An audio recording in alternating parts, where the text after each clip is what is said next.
muted. We are going to go through items 1, 2, and 3 of the agenda that we sent this morning, and then we're going to unmute you all for the Q&A session. At that point, you can ask questions on your phone or computer audio if you have a microphone, or you can even type them into this little chat, questions box over here. And so we'll first cover the verbal questions, and then in the end, we can look at the questions log, make sure we cover all of the questions. So with that said, I also want to point out that actually this webinar is being recorded, and it will be provided to all of you technical assistance providers as a resource, so you can use the information that we discussed today to help conduct your own workshops. Some of the workshop providers were not able to join us today due to scheduling conflicts, and so for that reason too, we're hoping that the recording will be a helpful resource for them. This will not be this webinar will not be available to all of the members of the public and stakeholders that are applying to the program. It's just for the technical assistance providers. And then you all will be taking all of this information and presenting it on your own to all of the folks that are going to contact you. And just making sure that you are all aware that this is being recorded.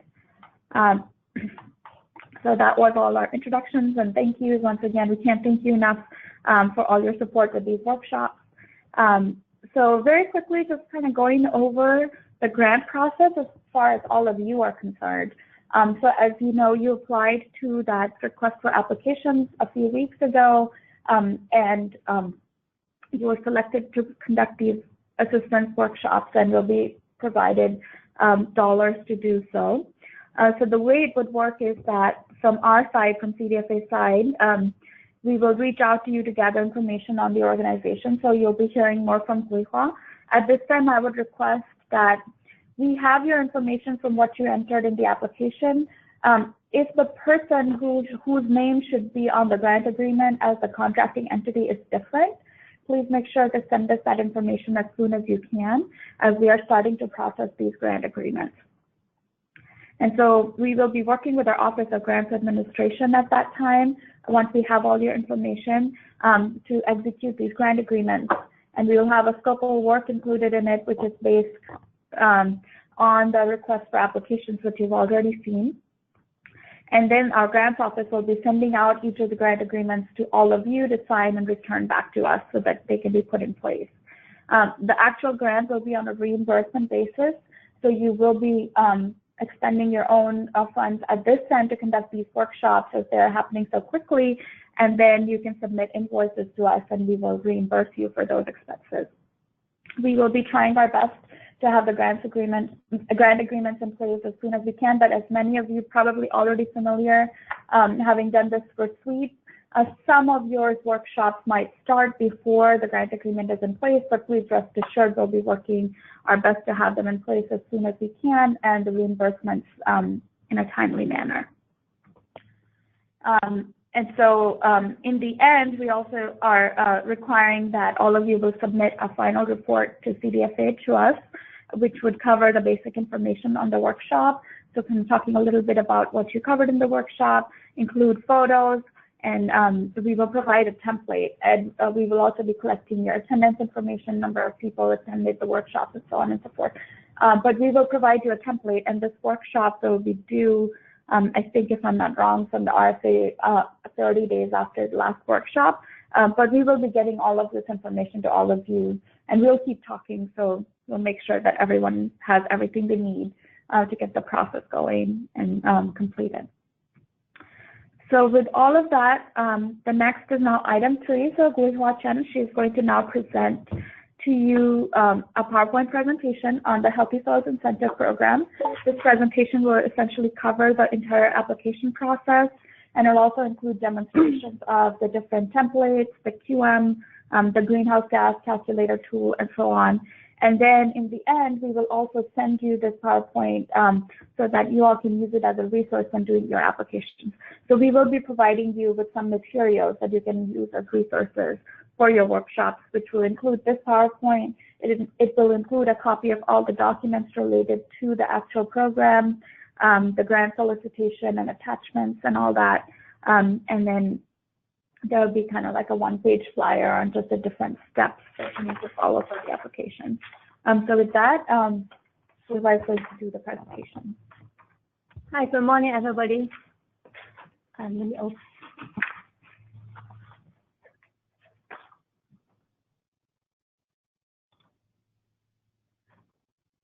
Welcome to the Health Soils Program, the Incentives 2017 Incentives Program. So we're going to use that. So for the workshop we are going to conduct, we're including all these contents. First, the program overview and the solicitation process at the timeline, review and evaluation process, eligibility and exclusions, eligible agriculture management practices, program requirements, and how to apply, which is the whole and the most important part. And finally, we're going to do a fast demonstration. So the Health Soils Program courses have two components. One is the incentives program, and the other is the demonstration projects, which both are competitive grant program conducted by CDFA. The funding was provided by Greenhouse Gas Reduction Fund. Its total is 7.5 million, and the purpose was to build soil carbon and reduce agricultural greenhouse gases. The funding must be liquidated by June 30, 2020. For the Health Soils Incentives Program, the total funding is 3.75 million. And for the demonstration project, it's 3 million.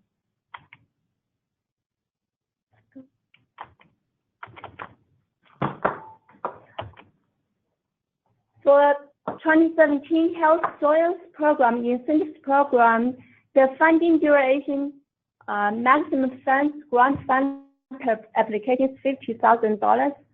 Grant duration is from January 1, 2018 to December 31st, 2020. The cost share is required. So the grant funding is from January 1st, 2018 to December 31st, 2019, and the cost share dollars will cover from January 1st, 2020 to December 31st, 2020. Solicitation process will follow the steps. Grant application submitted to CDFA, and then we go through an administrative review process, and then we will conduct a technical review process, which will be reviewed by university experts. So for successful applicants will be notified to receive an award, and successful applicants will be notified as well. And then we will have a grant agreement initiated with the successful applicants, and then given them an award. And the solicitation timeline. So we released request for grant application on August 8th, 2017. CDFA application workshop and webinar will be conducted during August 15th to August 25th, 2017. And there will be additional technical assistance workshops will be provided by you guys. Will start from August 15th to September 19th, 2017. Grant application will be due by 5 p.m. on September 19th, 2017, and the review period will start from will be during from September to November 2017. We hope to announce the award in December 2017, and then the project implementation will start from January 2018. So there will be no later submission accepted. The review and the evaluation process, so we have two levels. review process. First is the administrative review, which will be conducted by CDFA, and second level technical review will be external, conducted by university experts. The scoring criteria is listed in the table.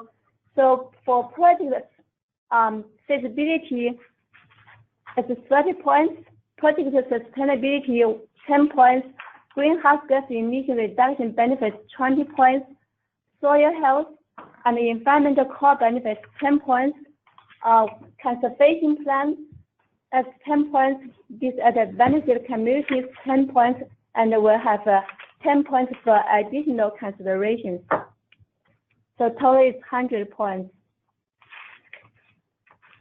The 2017 Health First Program Incentives Program eligibility California farmers, ranchers, and federal and state recognized Native American Indian tribes are eligible. Projects must be located on California agricultural operation, reduce greenhouse gas emissions, and sequester soil carbon. So one application per unique tax identification number. The grant amount not exceed $50,000. Implement at least one Health First program eligible agricultural management practice.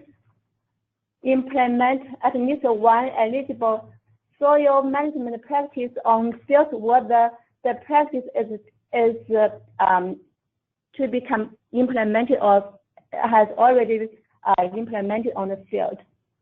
If a soil management practice already exists on the field or APNs, then applicants are eligible to receive funding to implement crossland to herbaceous cover and or establish of woody cover practices. And the soil management practice which is already existed must commit to continue implementation on the APN for 3 years of the project duration or project term. The 2017 Health Soils Program Incentives Program exclusion, grant funds cannot be used to implement practices other than those listed under the HS grant request for grant application section 6 on page 6. Grant funds cannot be used to fund fields or an accessory parcel number or APNs with existing or ongoing implementation of any agricultural management practices listed under section 6. Compost application practices cannot be implemented on APNs where soil organic matter content is greater than 20% by dry weight in the top 20 centimeter or 8-inch depth. Grant funds cannot be used for projects that use poultry plants or other plant growth media. 2017 HSP incentives eligible agricultural management practices. We have 3 big categories. The first is the soil management practices. We highlight here at least one soil management practices must be on the field or APNs during the project duration. This includes cropland management practices. Those practices must follow NRCS conservation practice standards and associate site-specific requirements during implementation. We have mulching, reduced residue and tillage management, no-till residue and tillage management, reduced till, cover crops, and the second one is compost application practices. Those practices must follow guidance from CDFA compost application white paper on page 7.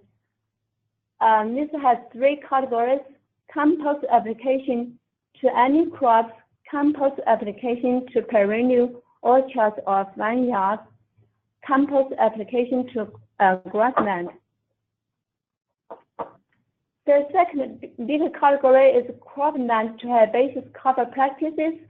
Those must be implemented in combination with at least one soil management practices, which is either new or existing for the field or APN, and must follow NRCS conservation practice standards and associated site-specific requirements during implementation. We have the herbaceous wind barrier, vegetative barriers, riparian herbaceous cover, contour buffer strips, field border, and filter stripes. The third big category is establishment of woody cover practices. Those practices must be implemented in combination with at least one soil management practice, which is either new or existing for the field or APN. It must follow NRCS conservation practice standards and associated site-specific requirements during implementation. So they expect the lifespan of practices is 10 years for this big category. So we have woody planting practices, which has include windbreak, shelter belt establishment, riparian forest buffer, hedgerow planting, and the other one is grazing land practices is silvopasture. For program requirements, applicant's ID is the first one they need to prepare. So it's a unique case ID or last 4 digits of the applicant's social security number. Applicant must have control of the land during the duration of the grant. If it's needs the land, a letter of agreement from the landowner is needed and is required as an attachment file. Program duration and cost sharing. So program duration is January 1st, 2018 to December 31st, 2020. Project implementation has to start no later than November 30th, 2018. The Health Soil Program funds cover project years 1 and 2, which will be from January 1st, 2018 to December 31st, 2019. Cost share will cover project year 3, which will be from January 1st, 2020 to December 31st, 2020. Program requirements, the second part is baseline data for each APN. So we'll require applicants to submit cropping and management histories in the past 3 years, which will be from July 2014 to July 2017. For fields on APN's work, compost application practices are to be implemented. The soil organic matter content test results taken within not 5 years for each APN if it's available, and or if you don't have those soil test results, you can do get information on major soil types or soil series name and the soil organic matter content from World Soil Survey, which we're going to show later to how to get those information. The third part of program requirements will be must use the California Air Resource Board, the GSG quantification methodology, and the GSG calculation tools. The Health Soil Program and GSG calculation tools, Common Planner and the Compost Planner are intended to assist applicants in determining GSG reductions as a result of implementation of eligible agriculture management practices. So to complete this tool, applicants must select eligible agriculture management practices to be implemented and enter total acreage on which they will be implemented. Depending on which management practices is to be implemented, applicants must attach common planner carbon sequestration and greenhouse gas estimation report and/or campus planner carbon sequestration and greenhouse gas estimation report. Here's the web link for CARB GSG quantification and methodology website. We're going to do a demonstration for this calculation later. The fourth part of program requirements, if selected for an award, execution of the grant agreement is conditional upon applicants agreeing to the following program requirements. So first, implementation of practice to be located on the same field or APN during the 3-year program duration. Project completion to be certified through the end of year 3, which is December 31st, 2020, is cost sharing obtained for this purpose. Project verification to evaluate the project site and the implementation of eligible agricultural management practices.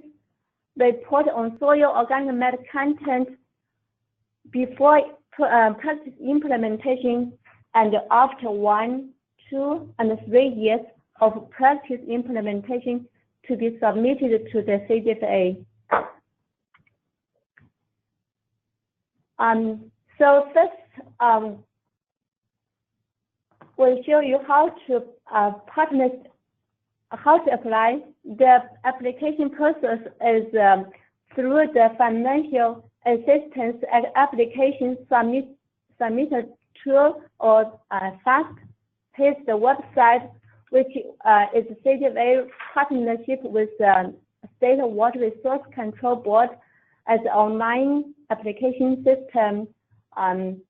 User account as needed, so the applicant must create an online account first.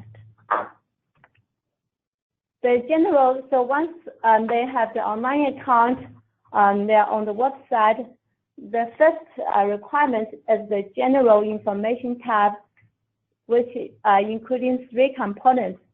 The first is the applicant organization or legal business name of the agricultural organization that will receive the grant funds, and submitting organization, name of the organization submitting the application on behalf of the agricultural organization.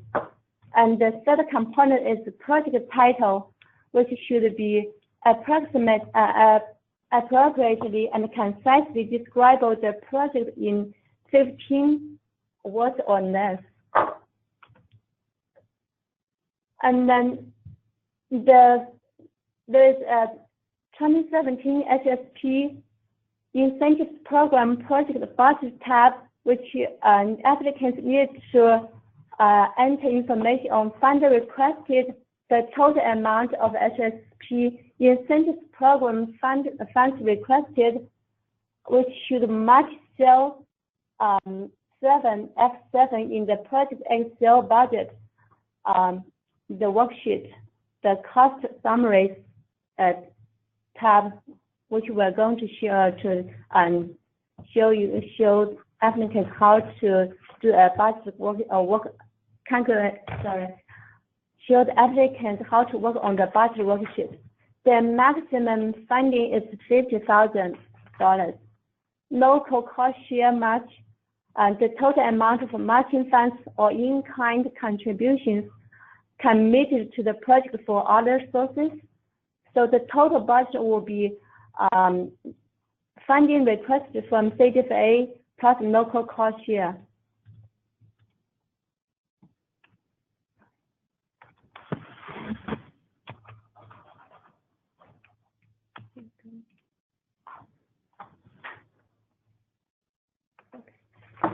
So then we go through with the applicant 2017 HSP Incentives Program question tab.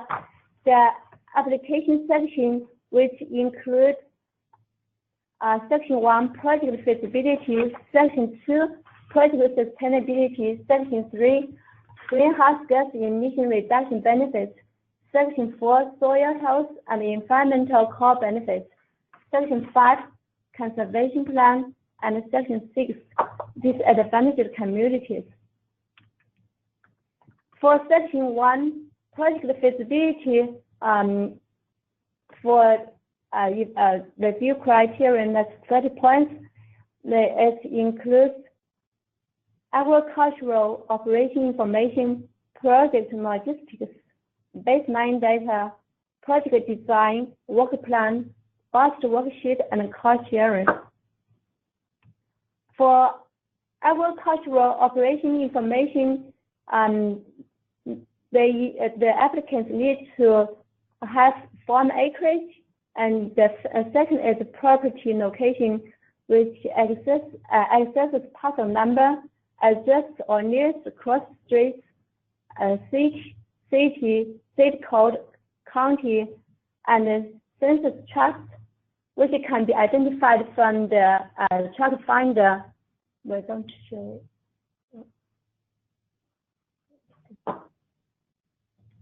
So there's a link to the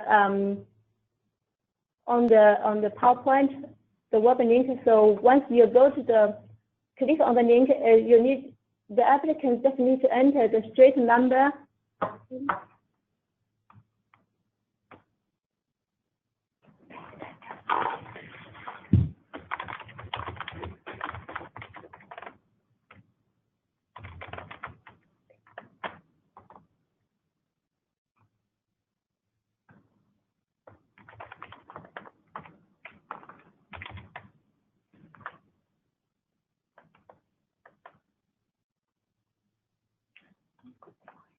Yeah, so once the address is complete, and then so you need to the applicant should scroll down, and then so that's the information they need to enter. Okay. Yeah, that's the census tract. So this is the number they need to. This is the number they need to enter. So please make sure this web page actually throws a lot of information at you when you enter. So you need to scroll down and get to where it actually lists the census tract. And there's a lot of other stuff too, but we don't need to worry about that for. Yeah.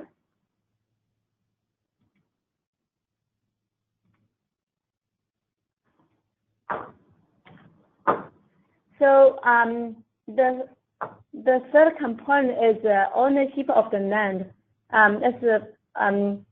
Listed here, if the land is leased, and then the letter of agreement from landowner is needed to be attached during the application process. The second component of project feasibility is project logistics.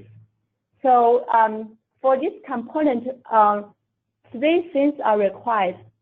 First is names of eligible agricultural management practices, and second part is the fields or APNs where those practices are to be implemented, and acres for the practice to be implemented. Just to tell the applicants how to prepare project logistics, the first, they have to have the farm map to be in front of the applicant, and then also have a copy of the farm operation log in front of the applicant. With those information, then they can decide or determine the fields where they want to implement eligible agricultural management practices, and also record the information on a notebook or computer. I have an example here. So just an example, I'm not sure the APN number is, the digit is enough. For example, I have APN number 1, 2, 3, 4, 5, 6, 7, 8, and consists of 3 fields, field 1, 2, and 3. So those 3 fields have the same APN, located on the same APN. So applicants decide to implement 3 HSP eligible agricultural management practices, which are campus application, vegetative barriers, and windbreak establishment on these 3 fields. So, for example, I'm an applicant. I want to apply campus on field 1, and I will have a vegetative barrier on the same field on the 4 around this field.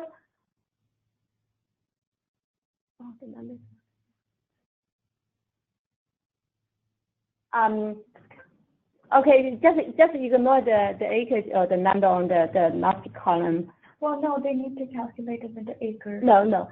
So okay. So just let you know, I think I have a mistake here. So for the vegetative barrier, it's measured in feet. So that's so that was switched with the campus application on the 3rd column on the 3rd row. So my campus application on the 3rd row will be on field 3 at 75 acres. My vegetative barrier is on field 1, which is 30,000 feet. And I would like also to have a windbreak establishment on field 2, which is 27,000 feet.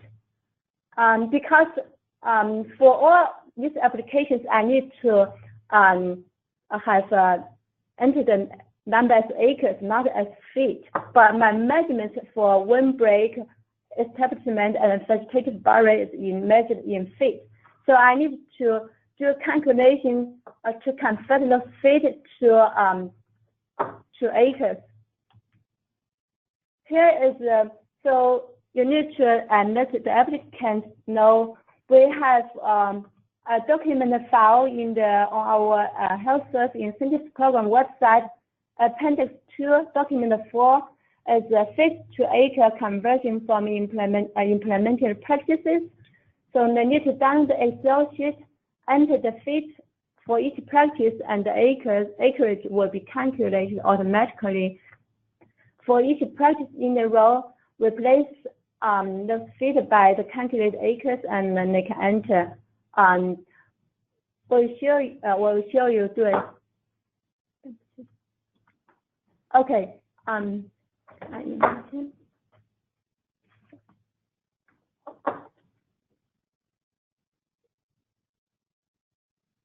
So if you see here the vegetative barrier, I have 30,000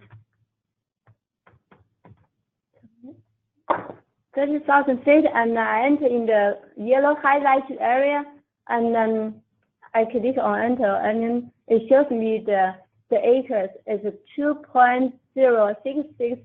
So tell the applicant to round up to the 2 decimal, like 2.07. And then for my windbreak establishment, I have 27,000 feet. And then it shows 4.9658, and so I rounded up to 4.96 acres.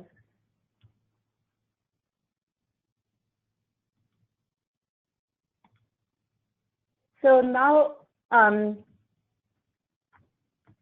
so just go back. Right? So say I have the acres for my vegetative barrier. Now it's here.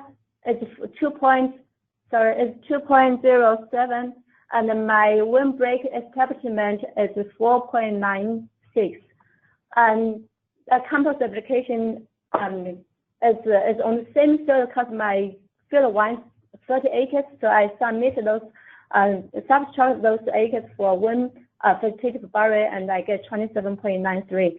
And this example I will use for my later calculation for budget on the budget worksheet. So the third component of project feasibility is the baseline data.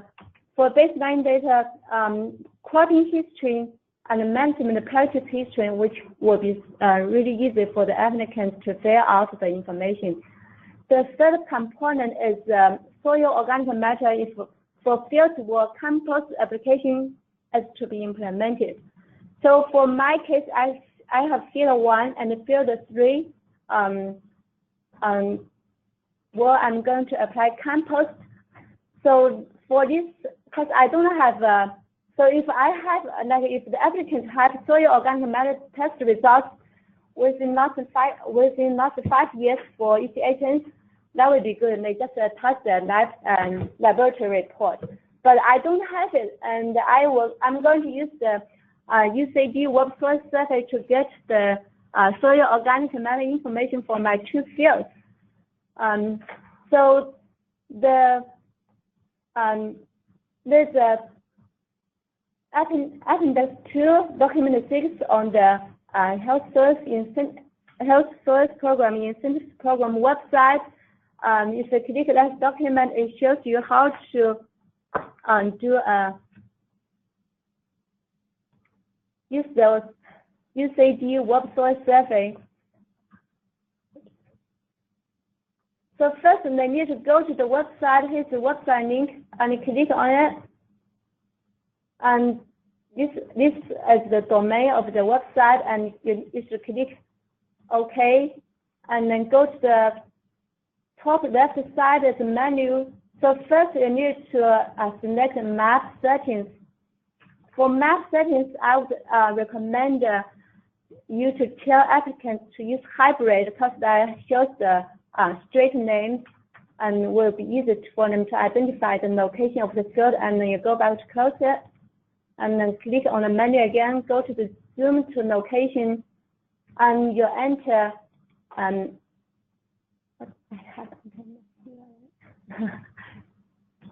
Try to find it with GPS so you can. Okay. So you need to enter the location. Tell the applicants to enter the nearest street location.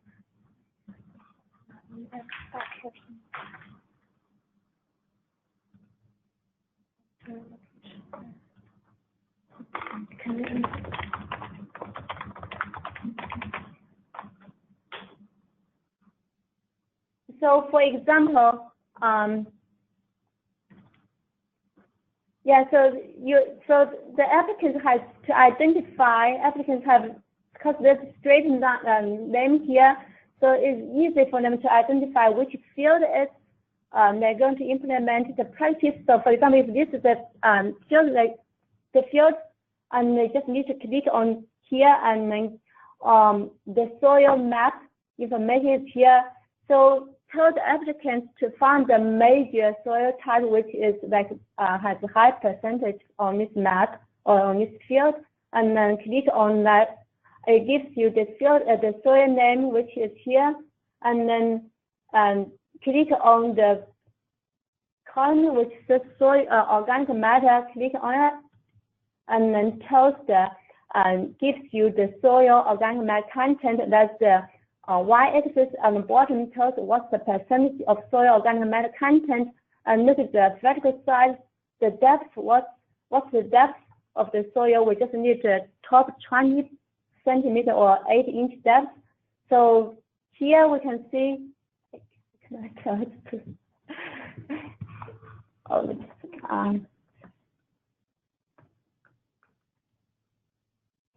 Yeah. So for example, here I think that's about 10 centimeter depth. Yeah. But you get the average of 20 centimeter depth. Yeah. So you just tell the applicant to do their best estimate. For example, will be around 0.7. So it's point. So the service is 3 point. Yes, it's less than 3.5, and then the other depth is 0.5, less than 0.7. So they can estimate, and I would estimate like 0.7 plus 3.5 divided by 2, right? The average out, and it's about 2 point something.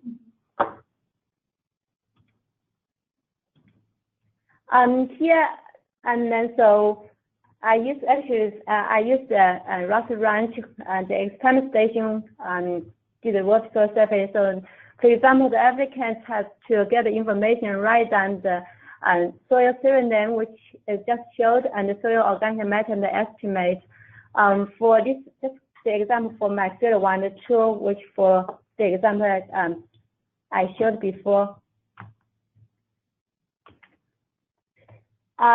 So then the fourth component for project feasibility is the project design. For project design, applicants must have a detailed schematic including specific fields and APNs and a layout of where all eligible management practices to be implemented, the total acreage for each practice to be implemented, and also indicate plant species to be used on each field if applicable.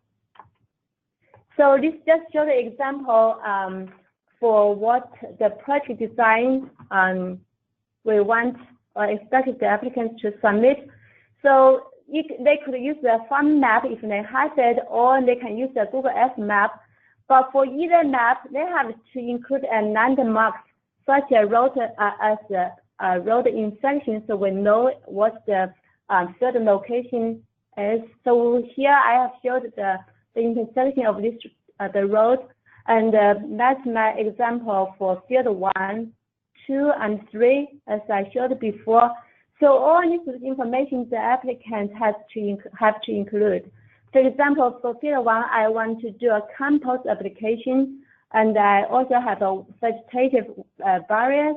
Both vegetative barriers is so I highlighted is around the field color, and the compost is inside field. Field 2, I will just have a one break establishment, and that's my one break row on the northern side of the field, and the whole field will be have a compost, because I already have a compost application on this field.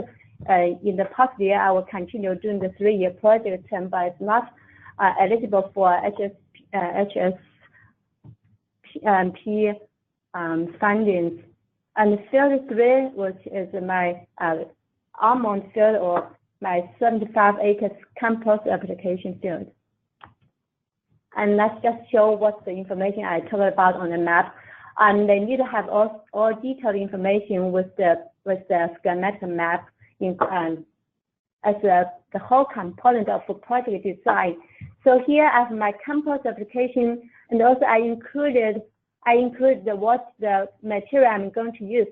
And this is the annual crop field, and I have 27.93 acres for compost application, which will be inside the red frame of the field, and my compost application rate.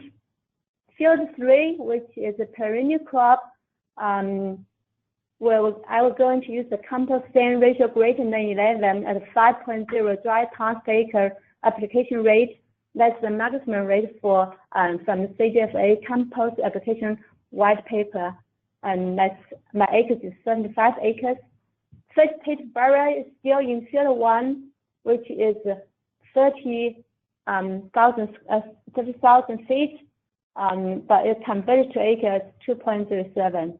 One break establishment, field 2, 27,000 feet, and 4.96 acres.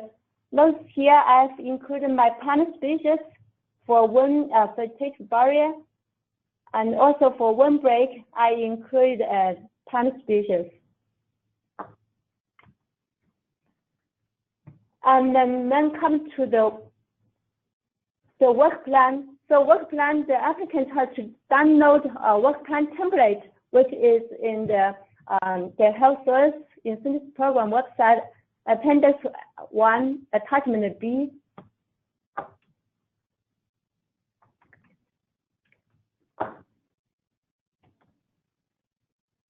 So I've document. This Excel file Word document is the first one. Oh, okay, sorry.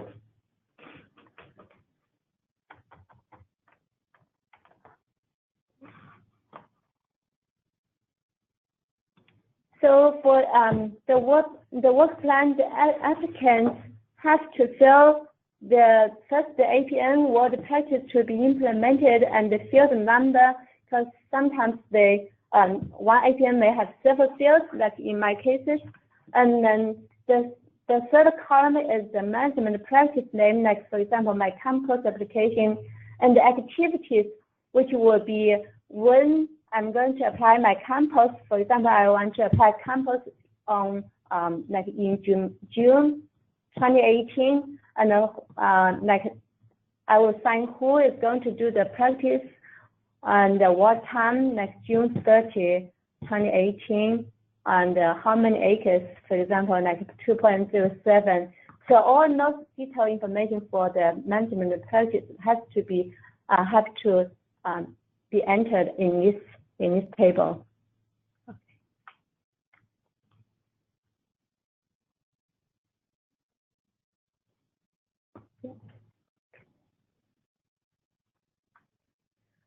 Okay, then the last part for the section 1 is the budget worksheet. So budget worksheet, so tell the applicants first to check the management practice payment rate, which is Appendix 2, Document 3.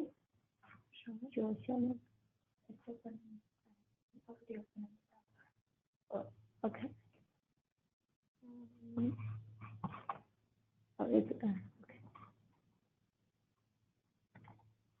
Yeah, so show the applicants where they can find and the standard payment rate, which we have. So the first column is the practice name, and the second column is practice implementation name, which is mainly for greenhouse gas reduction estimation. And the third column is practice requirements. And now we have management scenario name, which is based on how applicants want to apply to implement practice. The price or the payment rate will be different, especially for the cropland to herbaceous cover practices and also woody cover planting practices. So there are some requirements here for vegetative barrier, what's the minimum width, and also for woody cover.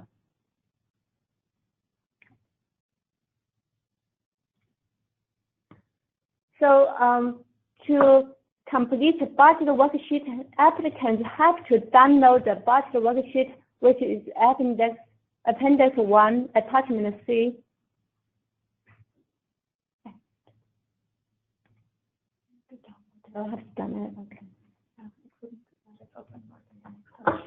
Okay.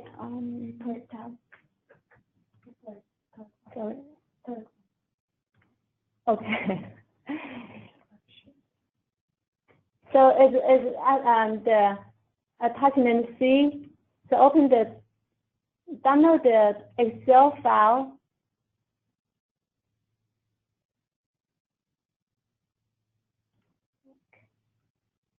So you need to go through with applicants column by column. For this Excel file, we have 5 sheets. So you need to go to the first one, the soil management practice.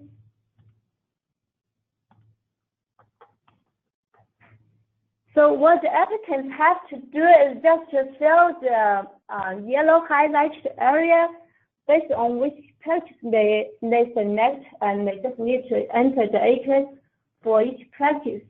For example, I have compost application.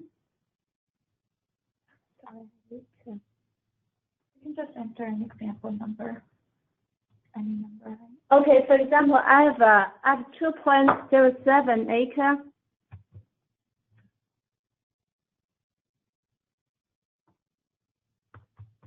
And I used application rate 3.6. So I have to use 2.07 times 3.6, and then give me the total. Right. That's the sorry. You just have to enter the acres there. No, for compost application it's different. Where this number comes from? Oh, that's a person.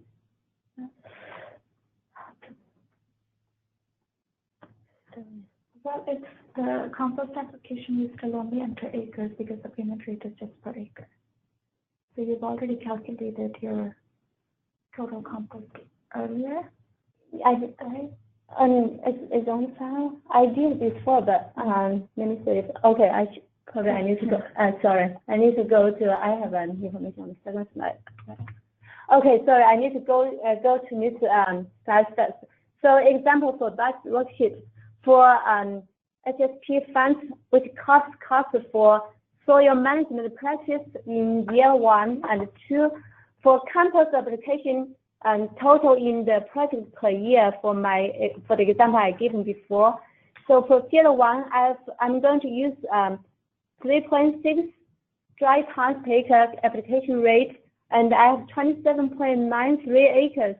So which is I needed 100.558 tons.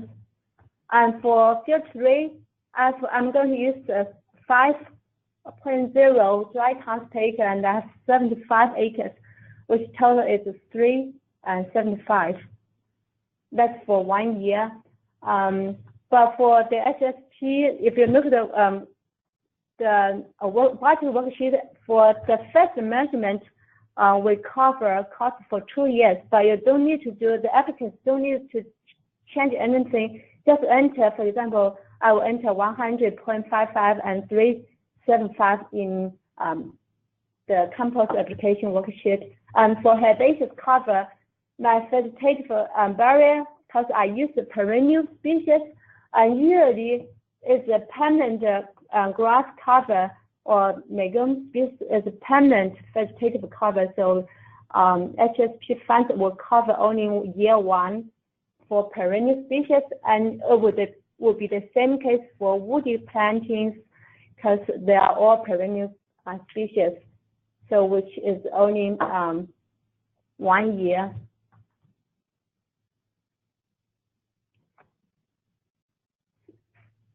Yeah, so now we go back to the budget worksheet. Compost applications is okay. Oh, okay. Sorry, thanks. I missed one. So also the HSP funds covers cost for soil organic matter tests, which will be before practice implementation and 1 year after practice implementation.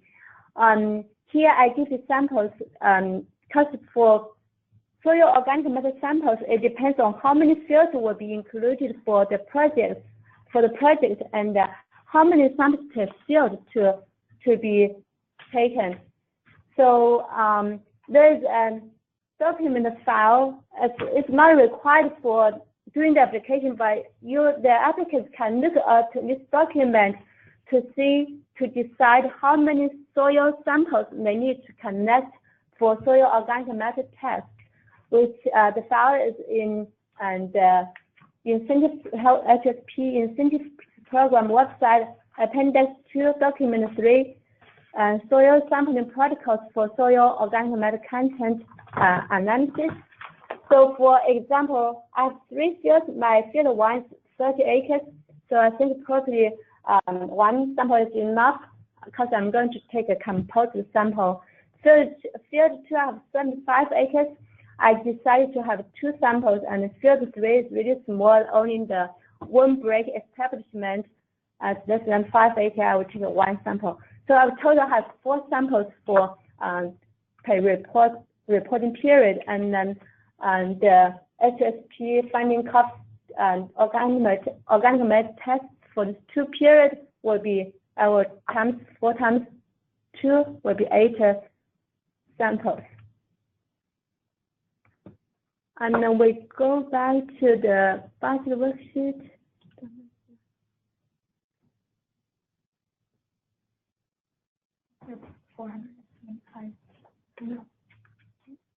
Yeah. So here you would enter the total tons of compost calculated using the example that you were showing, right? Yeah. So then you go to the second. So the applicant just enter the number here, and then it's done. And then go to the second sheet, which is cropland herbaceous cover.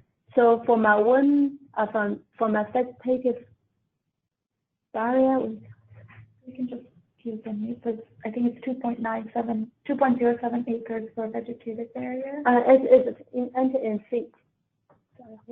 No, we enter in acres here because we have to. It's 30,000 feet and 27,000 feet. It's vegetative here. Right. It's vegetative barriers here would be 30,000. 30,000. Yes. And then that's done. That's for example, it's done. So we go to the third one, the woody cover. So I have one break is test at 27,000, and then we go to the fourth one, the soil organic matter content test. We have 8 samples, and that's the total cost for my project. It's automatically calculated. Yeah, so it's automatically calculated. The applicants do not need to do anything else. They just enter the number for each practices. Yeah, so here is you will see that my proposed project total cost is more than $50,000. So tell the applicants that's the opportunity. Well, they can provide matching funds and get extra additional consideration or extra points for the project. Okay, so we go to the question. So the last common part for project feasibility is cost sharing in ES3. There's a document in Appendix 1, Attachment D, ES3 cost sharing summary template. So the applicants need to go to download this document here, and then need to fill out the information for the ES3 cost sharing. The total amount, the type of cost sharing, and what's the source for cost sharing, and the activities covered by cost sharing. Okay, so just to quickly add one thing, for the practices that require establishing biomass in the very first year, the cost of their maintenance in subsequent years could be, so one example of cost sharing could be maintaining whatever maintenance related costs related to establishing a woody cover could come under this cost sharing template. Okay, so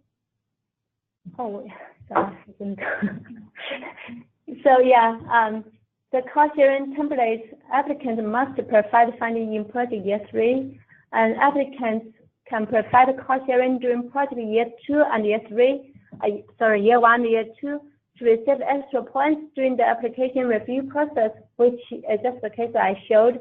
And the table in the next slide illustrates how to account for any types of cost sharing to take place from January 1st, 2020 to December 31st, 2020. And yeah, we already showed. The second section is the project sustainability. For this section, the applicants have to explain why this project is important to the agricultural operation, like why I need to decide to do compost application or windbreak establishment or whatever applications practice I want to include. And there's a reason that right. And the second component is to describe how the project will be sustained beyond December 31st, 2020, which includes anticipated learning or successes from the implemented management practices or impacts on future adoption. That if I did well, have done well during my project term and as an applicant or as a farmer, I will consider to continue the practice in the long term, like beyond the project term, And also, I will add the practice to the new fields. So they need to describe all those information, and also describe all the plan to assess and measure possible changes and the impacts of the project implementation. Like what's the expectation, or how they're going to measure the success or of the project implementation.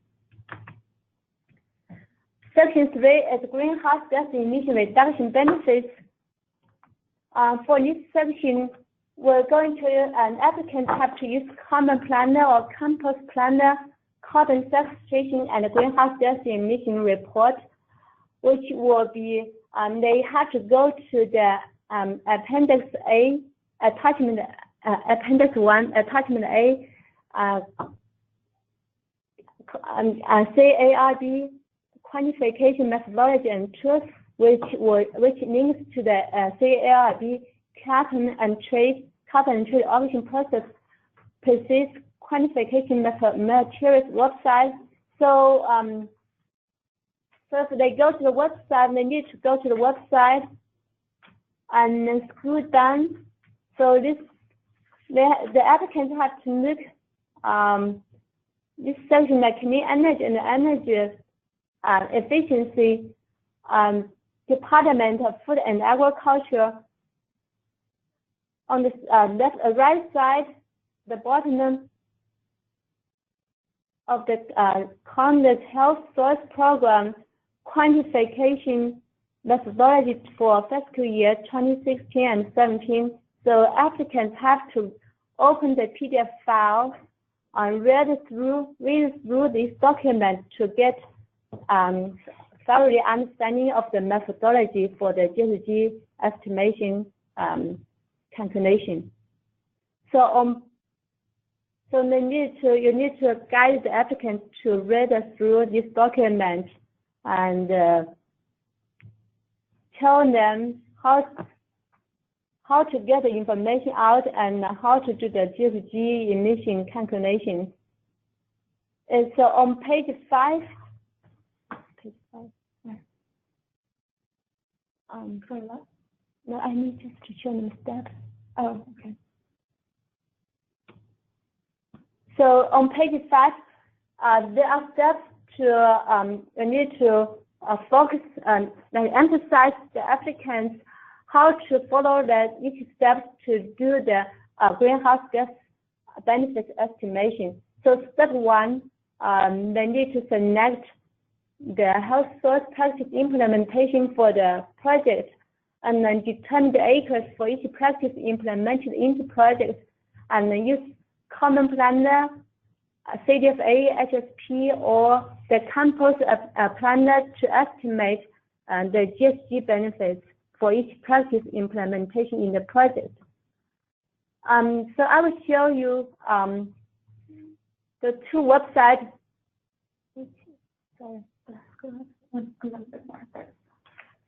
So the common planner website CDFA is the link is here, so you need to click on that link.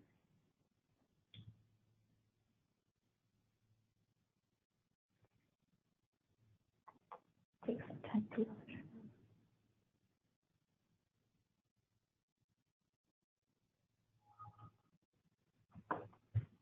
Okay, the first thing, click OK. So the applicant has to enter the project name. For example, my social security number, the 4-digit number or applicant ID, and then the second, you need to identify the county or the project located. For example, my example is located in Yolo County. Oops, sorry.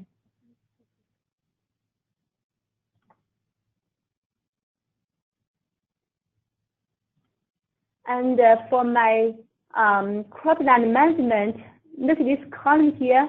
I don't have any here because I use the campus application. I don't have cover crops or mulching. But if they have it, they have to choose any of the practice. For example, if they have cover crop, they need to choose a cover crop. Click on this cover crop practice standard, and then And then the second on the right side is the conservation practice implementation, and the applicant have to decide or select which implementation method is going to use and click select which one they're going to use. But here I'm going to go straight to woody planting because I have one break establishment, which is here, and then so I'm going to use that one. So I have only one here, so I'm done. And then I go to the third because I have a crop land herbaceous cover. Then for this class, I have vegetative barrier, and which I'm going to select this. I'm going to do this implementation. And then so I selected all my practices, all the practices including in my project, and then the applicants need to go to step 4 to scroll down. So for step 2 and 3, the applicants have to finish all those, and then they can go to step 4 just to enter the acreage for each practice.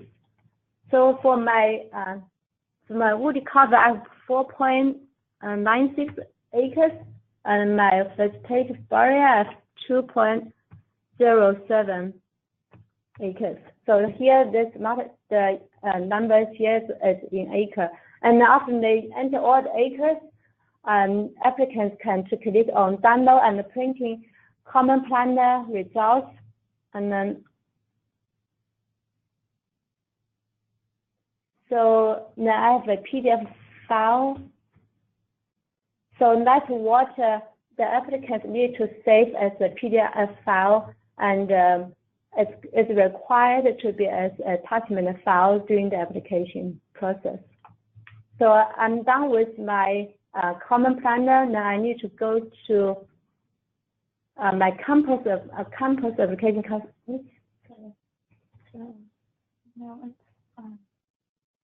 so that page, because it went to Common Planner, you just need to type it in here. Okay.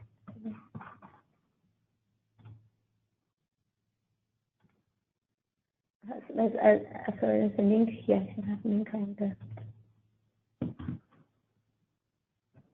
Find it again.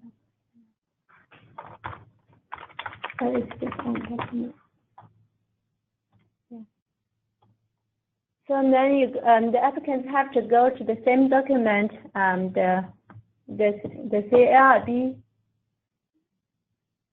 the document, the quantification methodology document, open and look for the common plan, campus planner.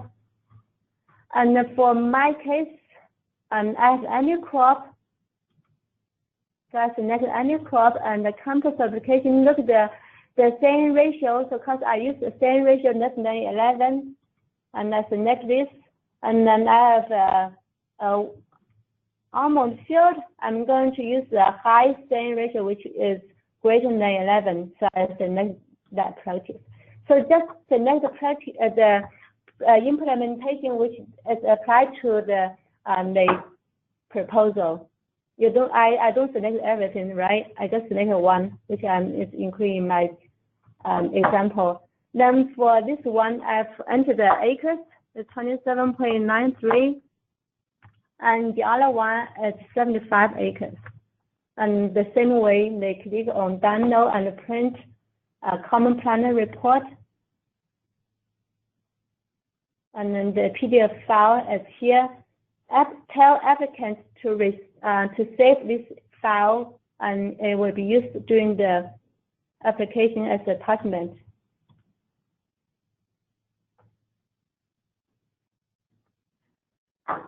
Okay, so we covered the finish now, right? Okay, so section 4 is soil health and the environmental co-benefits. So for this section, there are several requirements. The applicants needed to describe all environmental benefits achieved through implementing the proposed projects in short term, which during the project term within 3 years, and the long term, which after beyond 3 years. Those should include water quality improvement, air quality improvement, and ecosystem services. Just give an example, like for me, for my compost application, because I increased soil organic matter content by adding compost, it will help improve water infiltration, reduce erosion, which improve water quality, and also reduce dust, which maybe it helps improve air quality. By planting herbaceous vegetative cover, and I would have to provide flowers for native pollinators, kind of improve ecosystem services. So just general description of what the benefits to the environment. And also the applicant needed to describe how the proposed project will implement soil health, as I just described it simply, like increase water infiltration, soil aggregate stability, and soil nutrition, and anything. They think it will help. The Section 5 is conservation plan. Section 5 and Section 6 are optional for conservation plan. So if the applicant has a conservation plan in place, they need to submit a PDF file and including at a minimum all of the following contents, like an area photo or diagram of project fields, a list of current management decisions, the location and the schedule for applying new conservation practices, and a resource assessment, which include an inventory of resources and resource concerns, soil information, topographic maps, plan maps showing location of the property or existing practices, structures, plant practices, soils, water features, and other environmentally sensitive areas, and the environmental assessments. Information explaining how specific management decisions will be implemented, and a plan for operation and the maintenance of selected management practices. So if the applicant doesn't have one, that's fine. They don't need to do anything. And the same to Section 6 is optional. For applicants who want to get like if the applicants locate in the disadvantaged communities, or they have to include a consideration for disadvantaged communities will receive additional points during the review. So for more information about disadvantaged communities, reference page to the request for grant application, page 15. To qualify as a benefit to disadvantaged communities, projects must provide direct, meaningful, and assured benefits to one or more disadvantaged communities, and meaningfully address an important community need, regardless of location. To determine if the projects provide benefits to disadvantaged communities consistent with California Climate Investment Program, provide answers to all the following questions listed in Appendix 2, Document 2, Fast Grant Application Question, Section 6. So they have to answer all the questions. Okay, so further you will have gone through all the application questionnaire tabs, and here the applicants have to check all the lists, the attachment tab. So the required attachments are project design schematic, budget worksheet, work plan template, cost sharing template, carbon sequestration, and a greenhouse gas estimation report. This could be a common planner and compost planner, so it depends on what practice the applicants include in the project. Soil organic matter test report, which is optional, and a letter of agreement for New Zealand is also only for New Zealand. conservation plan, a disadvantaged communities report. So the master for attachment files are optional and depends on the applicant's condition. Grants for these qualifications: incomplete grant applications with one or more unanswered questions necessary for the administrative or technical reviewer. Incomplete grant applications with missing blank, unreadable, corrupt, or otherwise unusable attachments. Applications for more than the maximum award amount. Applications with unallowable costs or activities not necessary to complete the project objectives. The 2017 HSP Incentives Program Technical Assistance, CTFA has partnered with local resource conservation district with your guys. So yeah, that's so this is our website where we've listed all of the workshops that you provided. And for those of you who are yet to provide us workshop locations, please do so as soon as you can so that we can update our website with a listing of all the workshops for all the folks who are interested in attending this. And again, this last slide is information for applicants. So if applicants have questions related to the solicitation, they should send to this email address. If you all have any questions for us, you already have directly Google contact information, so you can contact us directly for those questions as well. And we will also be updating question and answers on our website throughout the application process.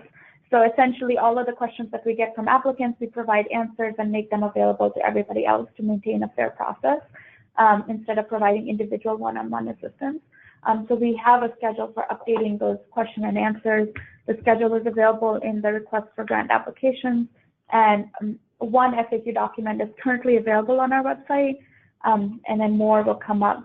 So very quickly, we could just show you all these different documents that you can also use as resources to help all of the folks that you're helping. So here in Appendix 2, there is an application checklist. Close. Okay. So this application checklist essentially has a list of all of the different application components and attachments. It's one handy place to see to make sure everything is covered before submission. We have a snapshot of how grant applications look inside FAST. So all of the questions and the way FAST looks like is already available as a preview in this document. The management practice payment rates, which we already showed you, a PDF document. The Excel file, which helps convert practices that are typically done in feet, but have to be converted into acres for the greenhouse gas calculation. So we covered that as well. And there's the soil sampling protocol for soil organic matter analysis. So as we will mention, this is a guidance document for folks to kind of read through and determine how to collect those soil samples for organic matter analysis. And then finally, there are step-by-step instructions for how to use that soil survey, which we kind of went over with you, but here are step-by-step instructions with screenshots in this document. And last is the frequently asked questions document, which is over here. So it already contains a lot of good questions here that folks generally tend to ask. And then we will also be updating this document periodically, providing more questions that we get, providing responses to them too. And with that, we're going to turn over to our grants office, and they will show you a snapshot of the FAB. Sure. How about I will unmute you all and let's hear from you. I think many of you are already familiar with FAST. So in the interest of time, we may not need to go over all of the step-by-step on how to look at FAST. So could you tell us, are there folks, so I've unmuted everyone, or I'm in the process of unmuting because we'll open up for Q&A right after too. So this time, and while I'm taking some time to unmute you all one by one, if you want to type in the question, should we go over FAST, or are you more or less familiar with FAST?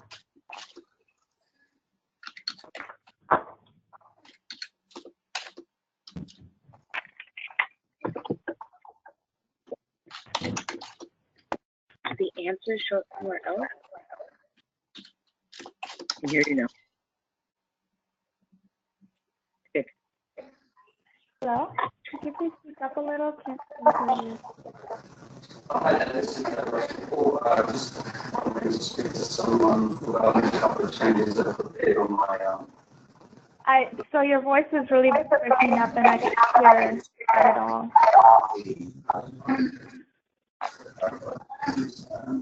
Sounds like there's a lot of feedback happening. For those of you who are not happy, you can mute yourselves, mute your background sources are not.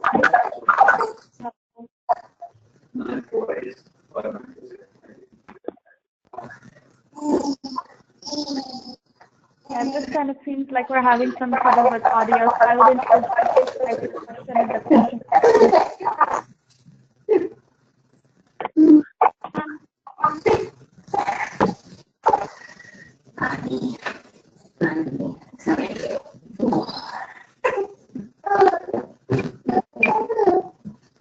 So folks, we can't hear any of you, so we're going to mute the call again, and then please type all your questions in the questions box. And in the meantime, we're going to start going over the questions that we already have and start answering them, and keep adding more questions at the bottom, and we'll try to cover everything. So the first question is, can we get a copy of the PowerPoint? Yes, we will be sending you a copy of this PowerPoint, as well as other materials that you need to conduct these workshops, which includes the RFA and all the supporting documents as well.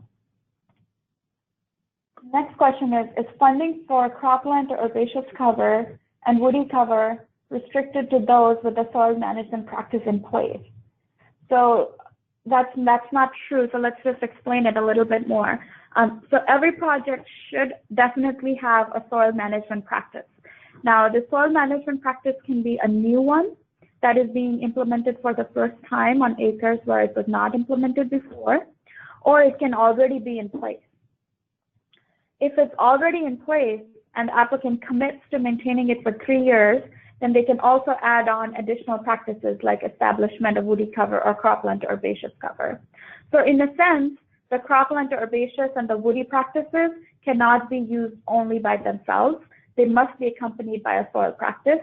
The soil practice could be a new one, or it could be one that's already there and an applicant could commit to doing it for 3 more years. I hope that helps. The next question is, will you be providing supportive workshop promotional materials in English and Spanish? So at this time, we do not have Spanish translation capability here at CFA, and actually it's one of the things we requested in our RFA was for applicants to tell us if they have ability to provide bilingual services. So our expectation is the technical assistance workshop providers, those who have the ability will be able to provide bilingual assistance in whichever languages they have resources in, whether it be Spanish, Hmong, Punjabi, or any other languages as well. But CDFA only has materials available in English. So we have a question saying, please bring up the page, the ARB quantification page, and show which quantification calculator has to be used, because it shows a lot, and that's right. So this particular website lists all of the different quantification materials that ARB has developed. So let's see how we can get there easily. So if you just type CARB QM for CCI, which is California Climate Investments, just Googling that should bring you to the right page. And then the easiest way to do this is just do a Control F so that you find for healthy soils and just click, and it should take you to the Healthy Soils program. And this is the correct tool.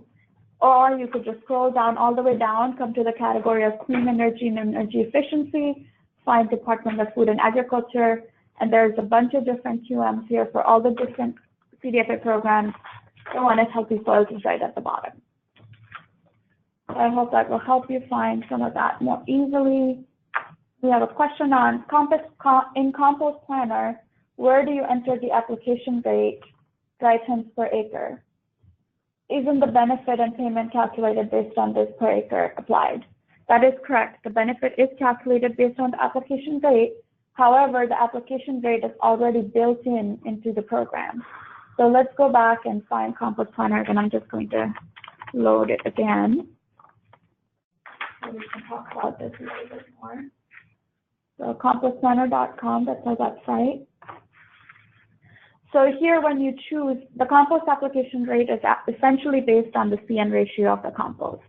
So there's one compost application rate based for CN ratio greater than or equal to 11 and one for less than equal to 11.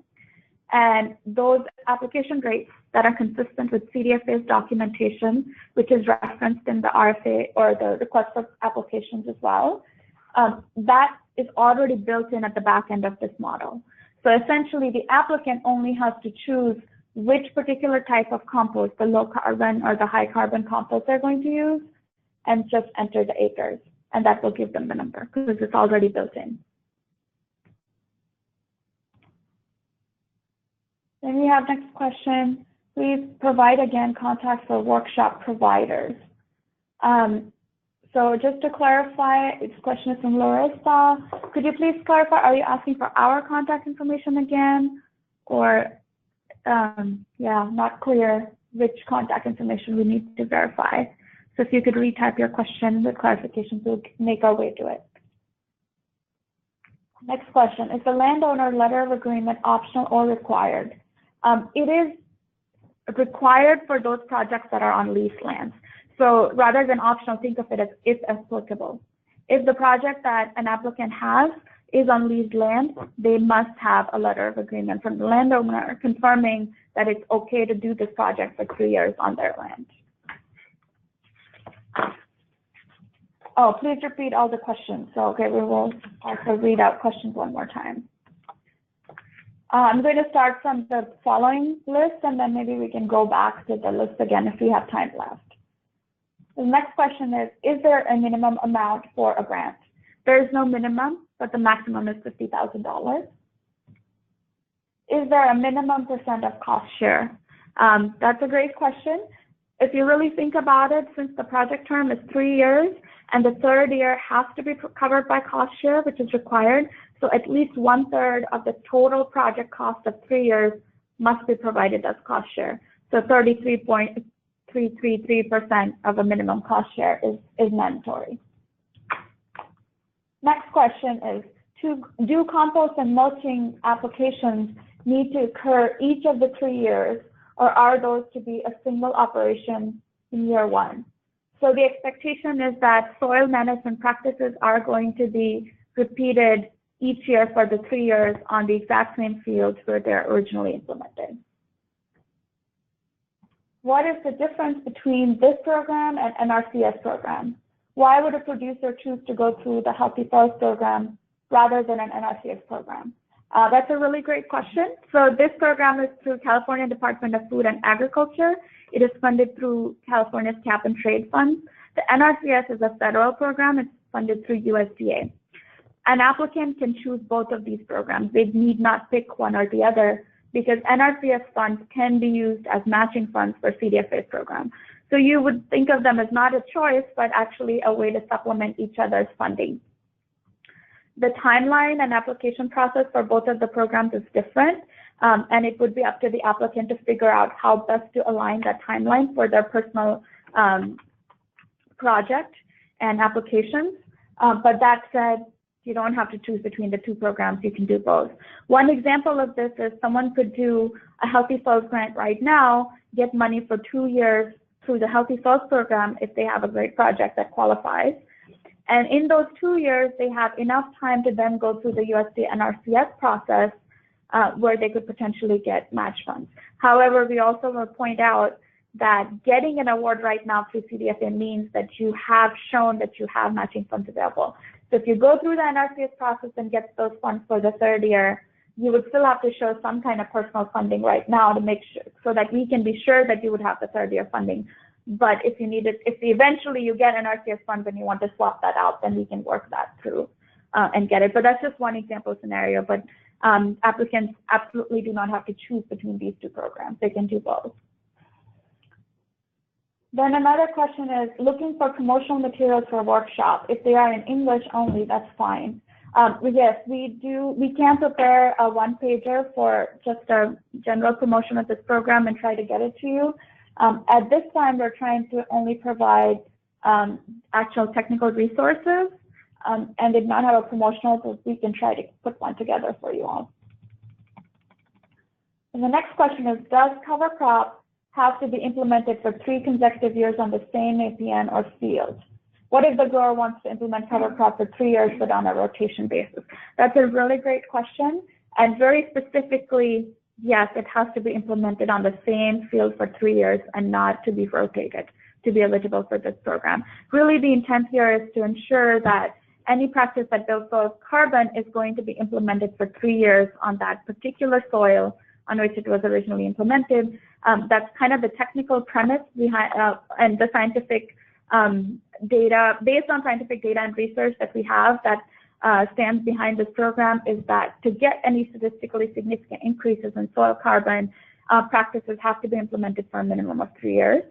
So it would have to be on the same field, same soil, and everything for 3 years.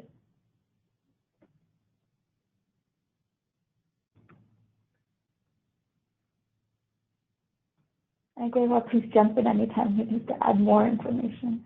The next question is, please review the budget worksheet compost calculation. It appeared she entered 475 and not the acres. How does one calculate the current amount?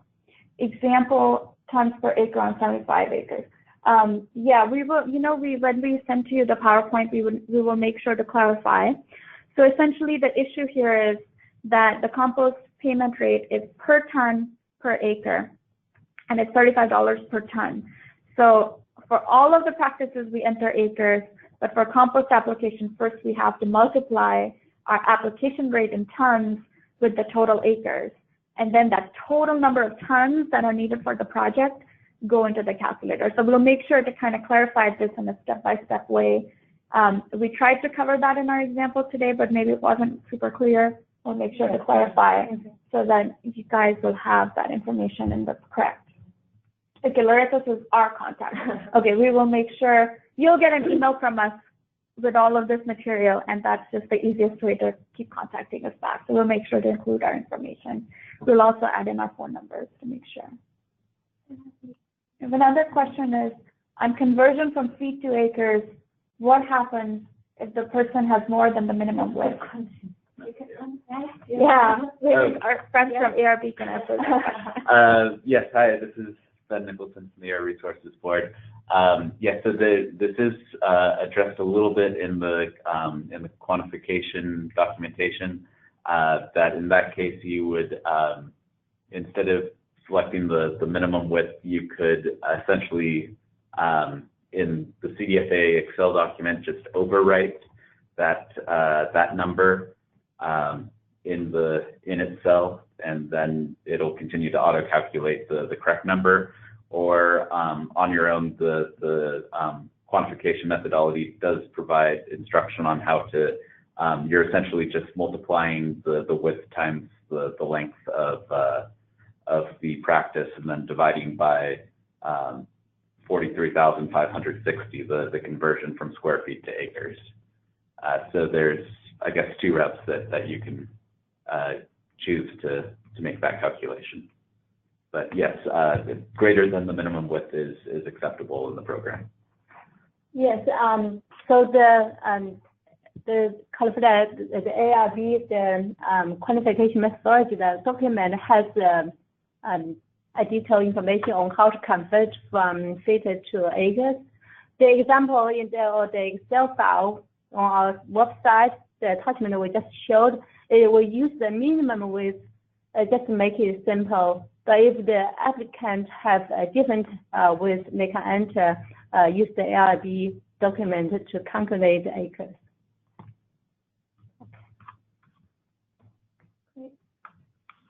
So next question is difference between this program and NRCS program. So we already covered that. Applicants can apply to both programs. And there's how does one distinguish between compost and mulch? Is the application of aged hardwood chips mixed with fresh green waste a compost or mulch application? So as far as compost goes, we actually have a definition of compost that is applicable for this program. So we can quickly show you where that definition is and where to find it. So if you go to our CDFA, and we will include this link because I think it's also hyperlinked within our RFA. I'm kind of trying to find it through a more complicated way because I remember that. But essentially on our Environmental Farming Act Science Panel webpage, under Meetings and Documentation, we have archived this white paper, which is also linked directly in the solicitation document that contains the definition of compost that is eligible for this program.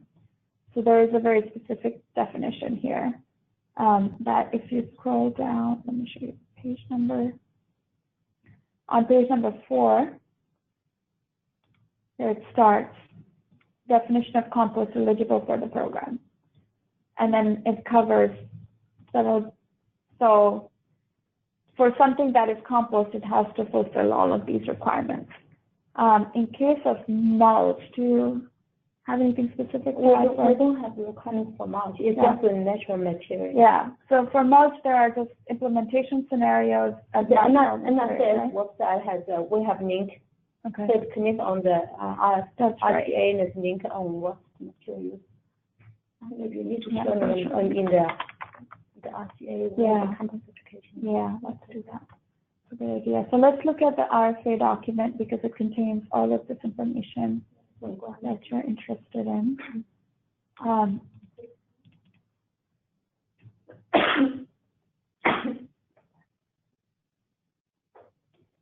So here under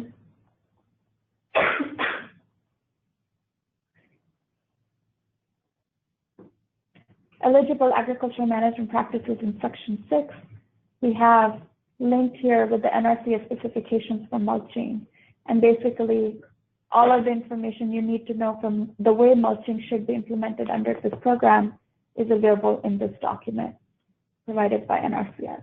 Yeah. And for compost, so here are our compost application rates. And then in this footnote on this table, this is page number 7, it links to that white paper that I was just showing you. So it's okay, it's finalized. So we can make sure to correct that. So this document has those compost application rates listed. I'm sorry, also the definition of compost, because that's where we were. All right. So, which question was we on?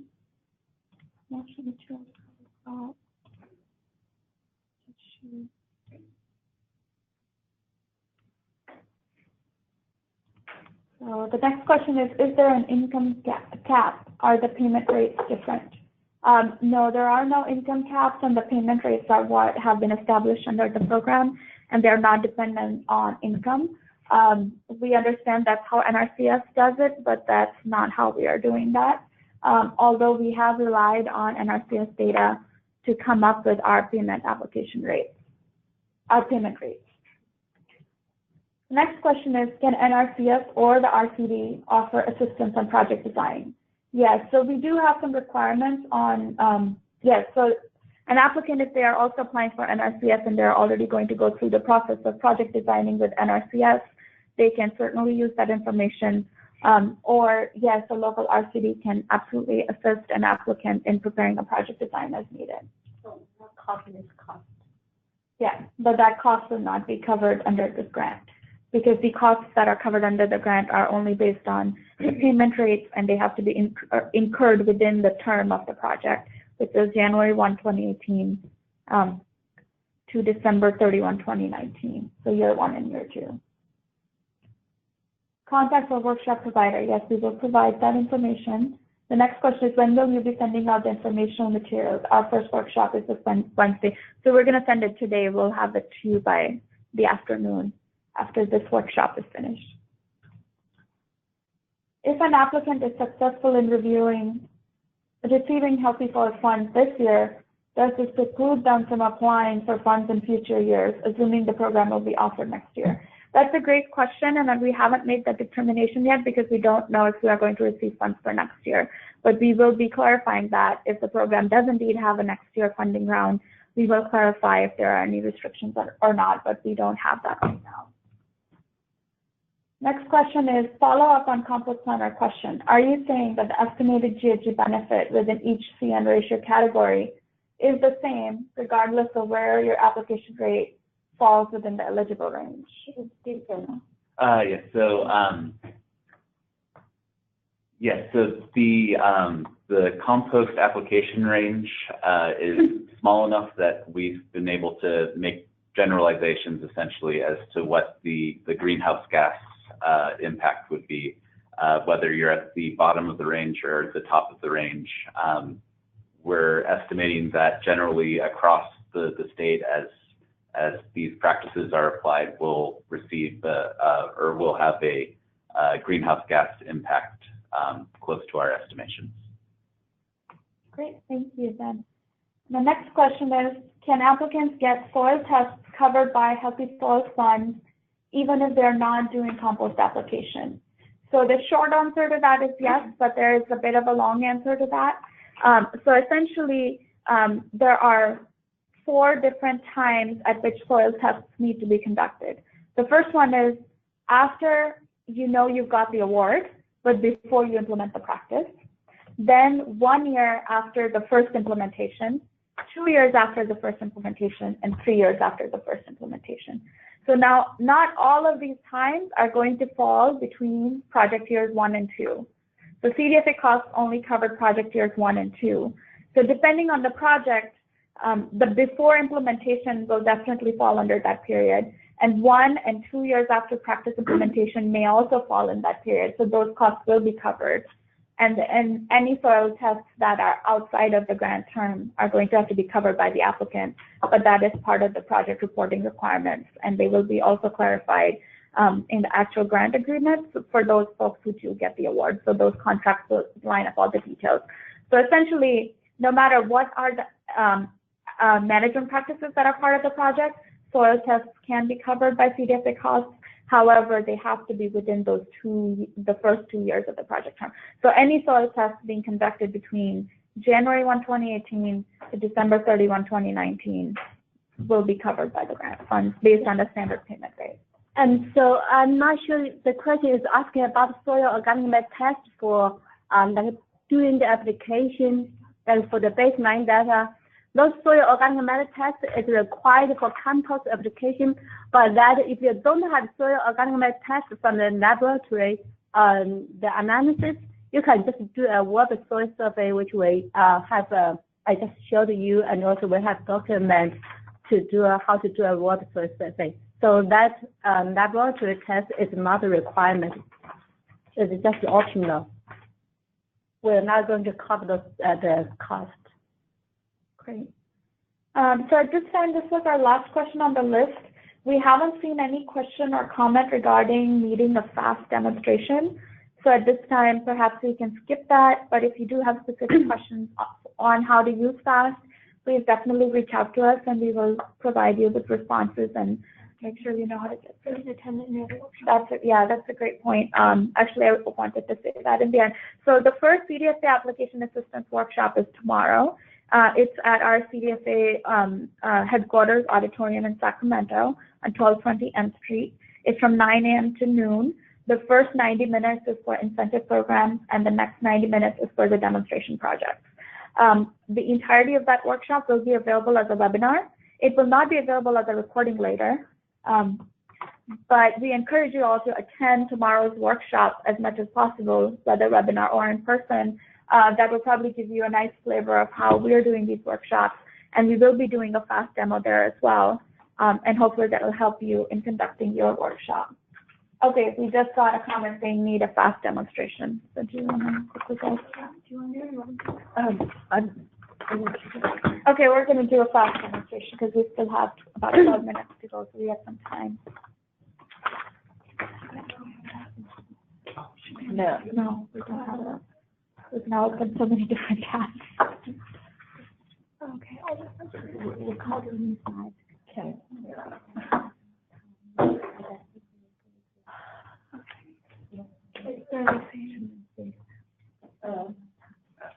This is the So in the meantime, we can answer that question. While FAST is loading, do compost and mulching applications need to occur each of the 2 years, or those to be funneled in year one? So we already answered this question. Soil management practice categories in our list of eligible practices, the ones that include compost and mulch, the expectation is that those practices are repeated annually for the 3 years of the project. Then another question is, are we only assisting applicants with the incentive grants and not demonstration grants? That is correct. The technical assistance workshops are only for the incentives piece, because the applicants for the incentive piece are direct farmers and growers who have a greater need for technical assistance. For demonstration projects, we anticipate a larger collaborative participation from RCDs, nonprofits, university researchers, academia, et cetera, to come in together as large project teams. And for that reason, we will only be providing CDFA's application assistance workshop for demo, but all of you guys will only be doing application assistance for incentives. Okay, this is Crystal from the grants office. Hopefully you guys can all hear me. This is the home page of the State Water Resources Control Board, their FAST application.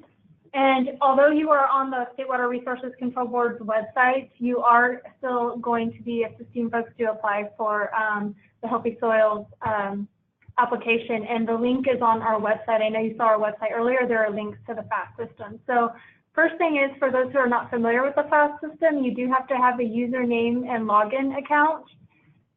There are some how-to videos here on how to actually create an account. There are some frequently asked questions if you're having any technical difficulties with the FAST system, and then they do have a user manual.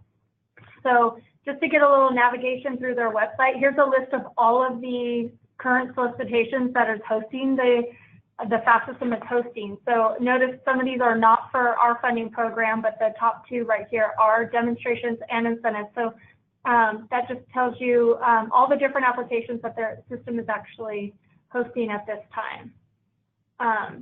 So first is, if you already have a username and password, if you've assisted folks in the past for their SWEEP application, or if you've applied for a grant program through the FAST system on your own before, you can go ahead and just use your username and password, and then you would log into the FAST system. If you need to create an account, so you're going to go ahead and create an account. Just because you personally have not used the FAST system before doesn't mean your organization has not. So you may want to do a search for your organization.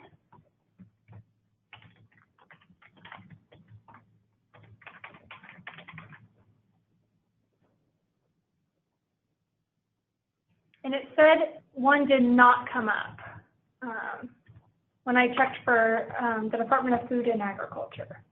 So if one is not already in there, you can go ahead and then create new organization. So I'm going to go ahead and create CDFA.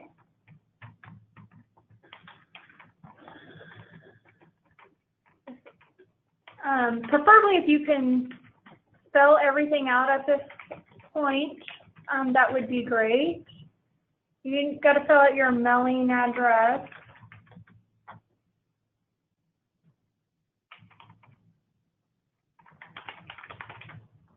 This is just like registering for any other website.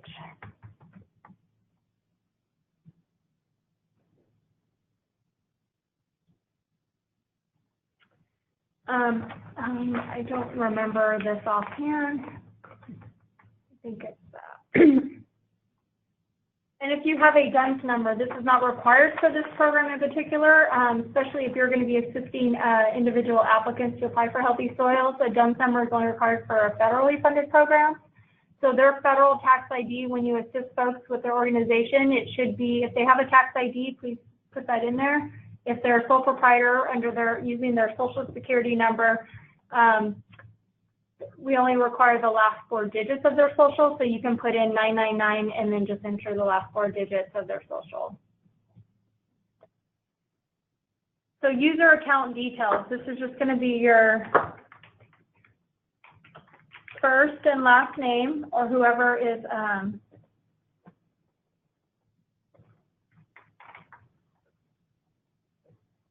and some of these are required. So it may not let me submit, and it will tell you if it's a required information.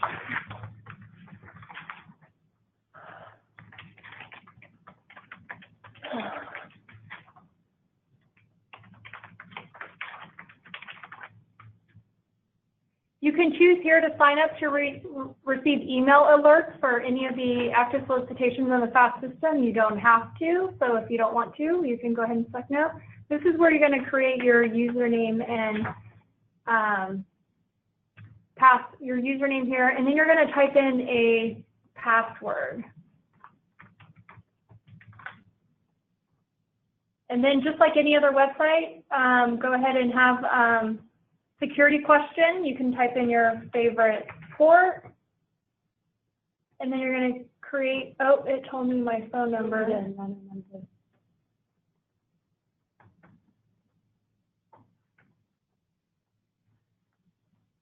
I'm going to create a user account. Looks like your name already is taken. Oh, so I do already, because I already have an account. So let me go ahead and just type in grant.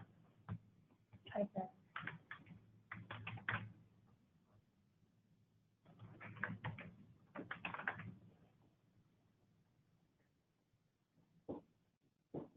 And then you want to go ahead and save this, print this out so you can refer back to it at a later date if you're trying to access the system. Again, this is not something the department can help you with.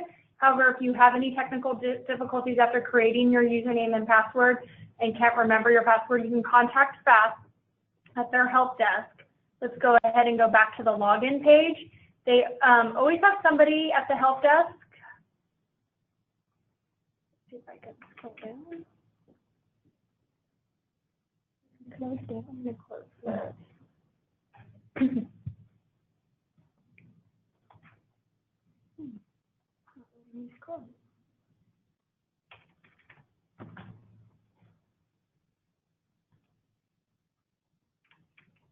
This computer also just been freezing a little bit from time to time.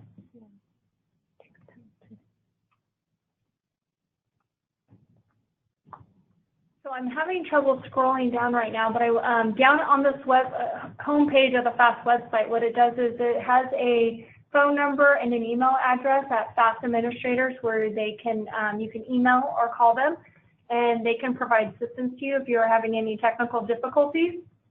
Again, there's usually somebody there Monday through Friday, 8 to 5, obviously except for state holidays. So I'm going to go ahead and type in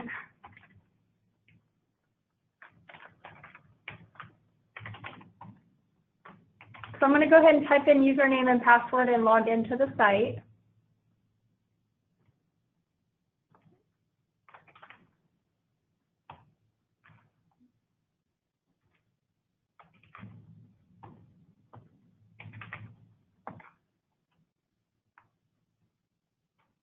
Here's mine. Over here.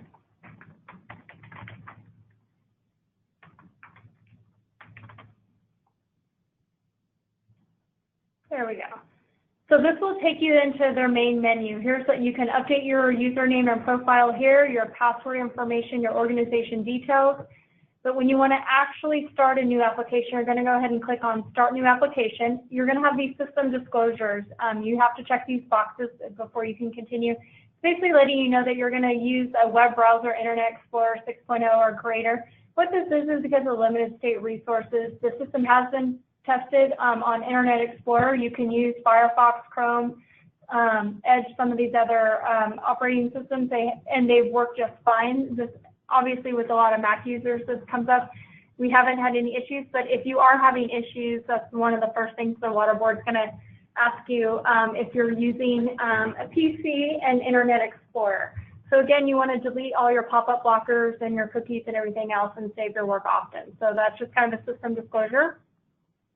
So here you can have a username and password as you have a FAST account, and then you can choose whether you're going to apply as the applicant organization or if you're going to be applying as a submitting organization. So obviously you guys would select option 2 because you're going to be assisting folks if you're actually going to be submitting the application, or if you're just assisting an ag operation with them to completing their application, you would select one. So for example, if I'm the ag operation, I'm just going to select one I want to apply on my behalf.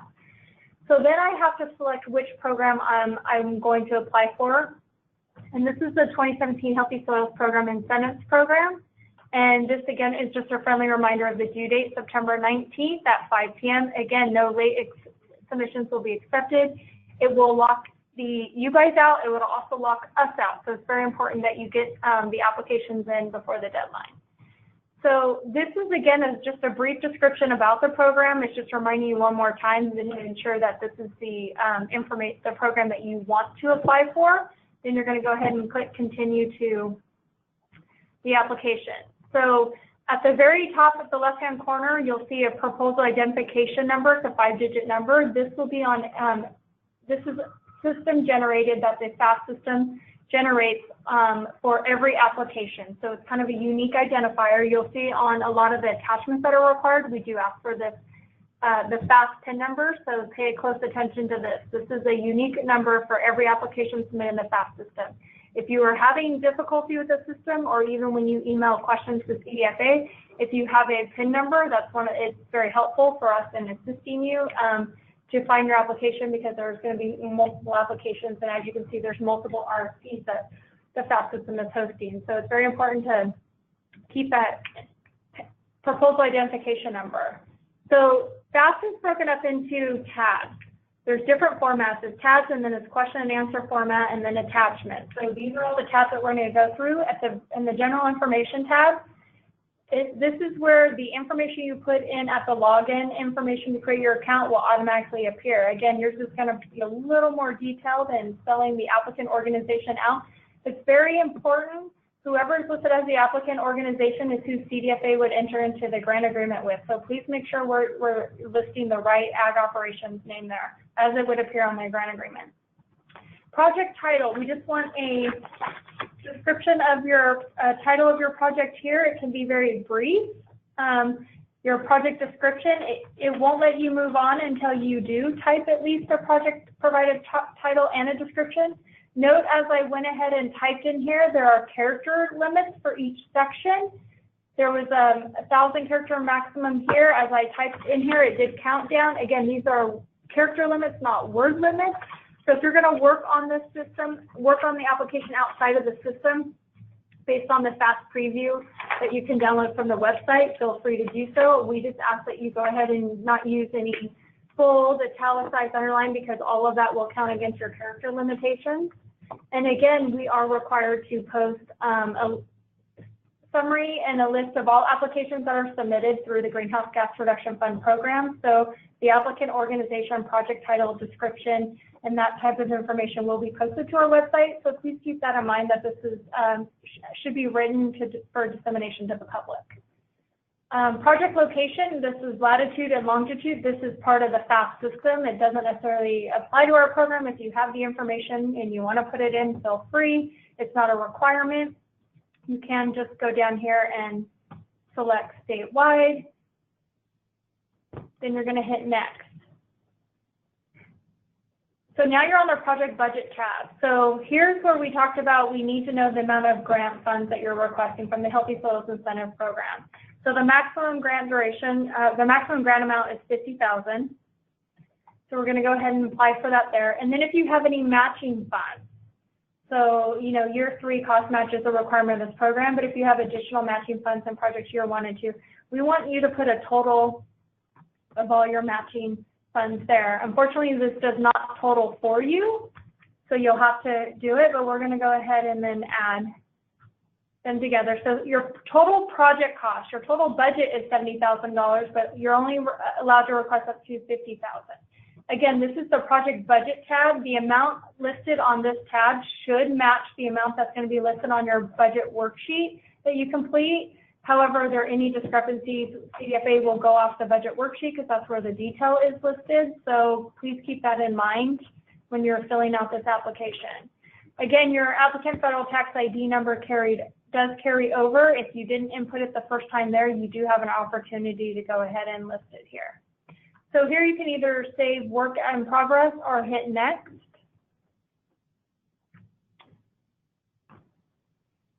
So this is probably the easiest tab in the whole application. What this tab here does is all you have to do is, You can minimize the webinar window with the orange arrow. So here, kind of shrink it, the very orange arrow at the top. so this is the easiest tab in the whole application. All of this is going to do, you're going to select here under apply, again, just confirming that you're applying for the Healthy Soils Incentives Program by CDFA. Then you're going to click next. What this checkbox here does is it tells the system which set of questions to ask the applicant as they fill out the application. So then you have a project management tab. So the applicant information carries over.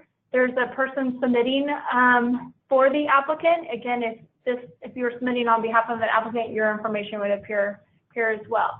So we ask that everybody list at least 2 contacts. Their project director. The project director is usually an authorized representative of the ag operation. This information is very important because this is who we are going to contact when should you receive an award, and then we are going to notify you and have you execute the grant agreement. So please make sure that the project director is an authorized representative from the applicant organization. The project manager could be is the day-to-day contact for the applicant organization. So I know in some cases there may be only 1 contact. We do highly encourage people to go ahead and list 2. The reason is and verify the information is correct here, is because this is the only information that we can go off if we're trying to contact you regarding the status of your application. It's been unfortunate, but we've had a few instances where in some cases there was only 1 contact and the information wasn't correct. And if you were selected to receive an award and we have no way to get a hold of you, that's an unfortunate situation. So please make sure at least project director and project manager there's more than 1 contact. I'm going to go ahead and see if it'll let me go ahead and continue without filling that out. And it did. Okay, so cooperating entities. This is not necessarily a required tab, but should you have any cooperating entities that are working on the project with you, are going to receive a portion of the funds, or as far as anybody providing any cost share, this is where you would list the cooperating entities. For those of you who are assisting potential applicants, if you want to put your contact information in here, that would be great. There is no limit to the number of cooperating entities that you can list. As you key this information down here, it will populate down here. And this is how you manage the cooperating entities. If you list them down here and need to make edits, you can go ahead and edit and remove them.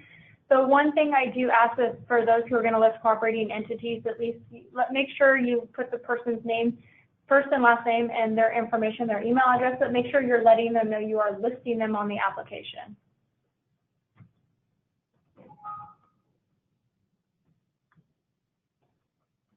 Oh, it is telling me it's required. And you have next without saving. Yeah, try that. What's that? Try next without saving. That's previous. No, there's a next 2. Just scroll down. Oh, there we go. Okay, so here's the questionnaire test. So this is the meat of the application. This is where you're gonna, looks just like the preview that was listed on our website. One of the things I want to point out here is there's a 90-minute clock. So you have 90 minutes during one session time to complete the application. It's not that you have to complete the application and answer all the questions within 90 minutes, but every 90 minutes, if you do not hit save, it will lock you out. The save button is all the way at the bottom. So save work in progress if you're just trying to look at stuff, if the 90 minutes starts over. So this is important because if you're sitting down working on your application and then you get up and you go to lunch or do something else, you haven't hit save, you're going to lose all the work that you had put into it until from the last time it was saved. So please make sure that you pay attention to that 90-minute clock.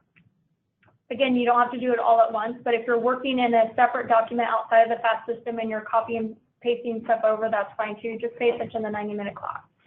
So there are questions, again, different formats, question and answer. So this is where we're asking for the applicant's farm agricultural operation and total size of their farm. We're going through this, Guiha kind of went over this earlier, the agricultural information, text boxes. So you already have predetermined values that we want to put in there, but there's also a few text boxes. And again, as you type in here, you can see the character limit counts down for you. It will let you know when it exceeds, so that is helpful. Your information is going to be a lot more complete. We just want you to put the county. This is where you would look at that census tract we showed you earlier through the PowerPoint presentation where you can download. So this is another opportunity where you can actually locate the tract finder, your census tract by using the website here. This is where you're going to answer whether or not the applicant owns the land or that will be impacted by the proposed healthy soil project. If leasing, this is where they would have to attach a letter of agreement. So if you answer no, we assume that you're going to attach a letter of agreement. If the answer is yes, a letter of agreement is not required. So you're going to, there's drop-down menus, check boxes. This is the only checkbox here. We're asking you to select this and then go ahead and type the information that's in here. Now, FAST will let you submit an application without all of the answers completed. So I do encourage you to fill out the application, have somebody else double check it, look over it, or come back to it at a later date. Just verify the information you put in there is correct and then it's completely filled out. This is where you're going to download the work plan template. You can download it here. The budget worksheet you can also download here. You're going to save these to whatever computer it is that you're working on. And then under the attachments tab, we'll show you where you can go ahead and complete that.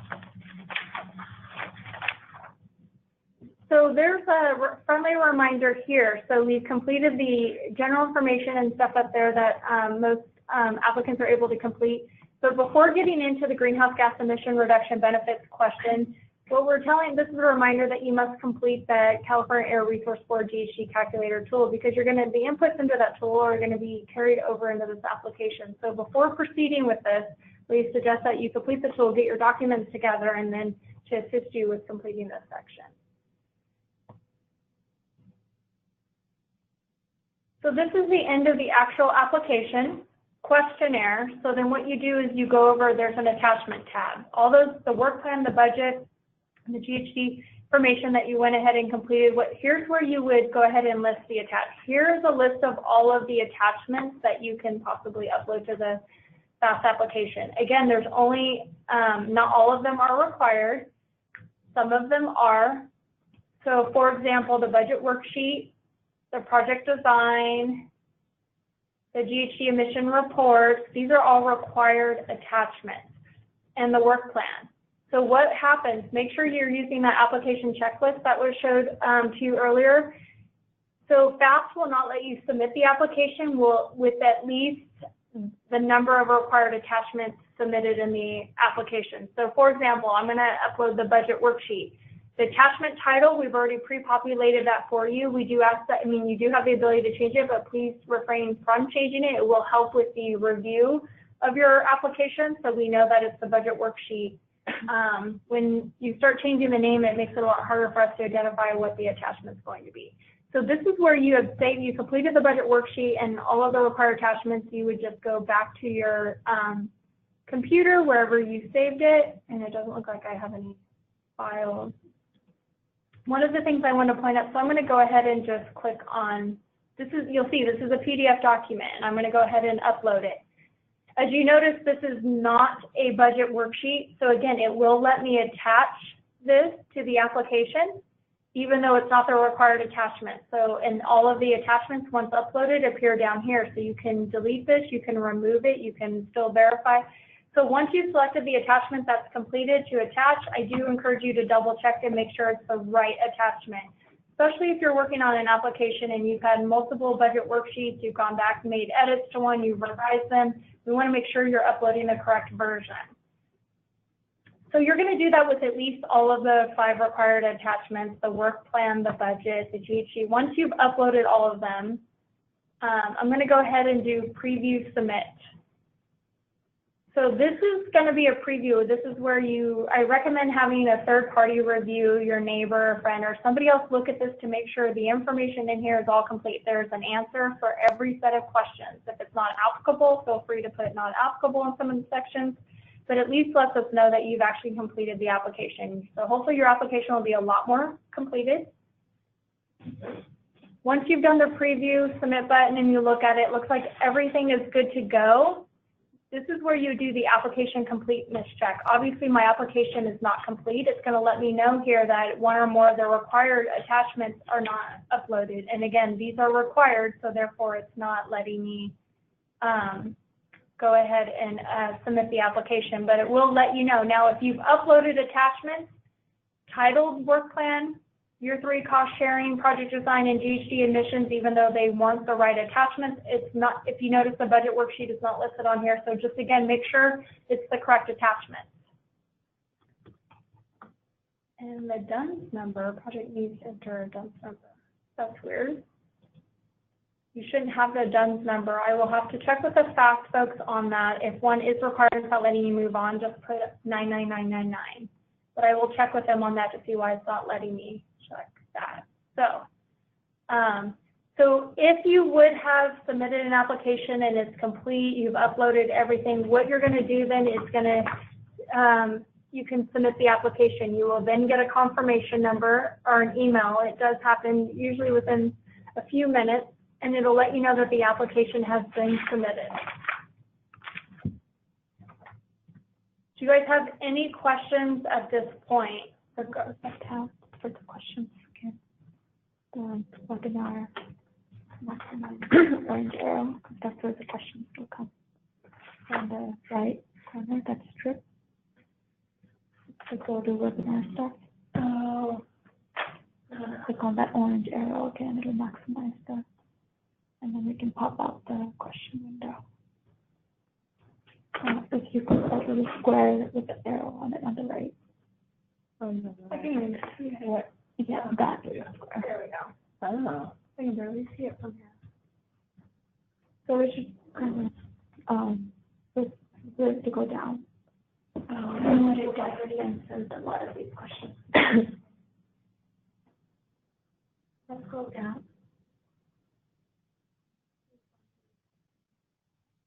That's it. Yeah, that's it. Okay, so it doesn't look like there's any new questions. It's pretty simple to use once you get familiar with it. I do encourage folks, if you're going to be using the FAST system, you can go ahead and create a username and password now. I would start that process early, get familiar with the navigating the FAST system. Don't wait till the last minute. Again, we can't accept late applications, so we do encourage folks to submit early. We will be posting those Q&As on our website. The last posting is September 1st, so I encourage you guys to read through the last Q&A before submitting any applications. If you are assisting and somebody does submit the application and they realize, oh, I shouldn't have submitted it, I want to make changes to it, you do have the option to contact the water board. Let's go back to their homepage. Maybe I can get their, oh, here's the contact us right here. So you can click on that. This is their contact information if you have any issues. So if an application is submitted and you realize you want to make a change to it, you accidentally submitted it, or you want to revise a budget attachment or any of the other attachments, you can go ahead and contact them and they can return the application to you, providing it's not the day of the deadline and 5 minutes before the deadline. Again, they can assist you with that, so then they can return the application to you and then you can continue working on it, make any changes, and then resubmit. So you should get a confirmation email once it's submitted. If you don't, I do encourage you to contact them. If you're emailing them, again, it's important. Emailing is probably the best form of contact. Just to make sure you indicate that 5-digit proposal identification number too. That will help them expedite being able to assist you with all the applications of the system. Great.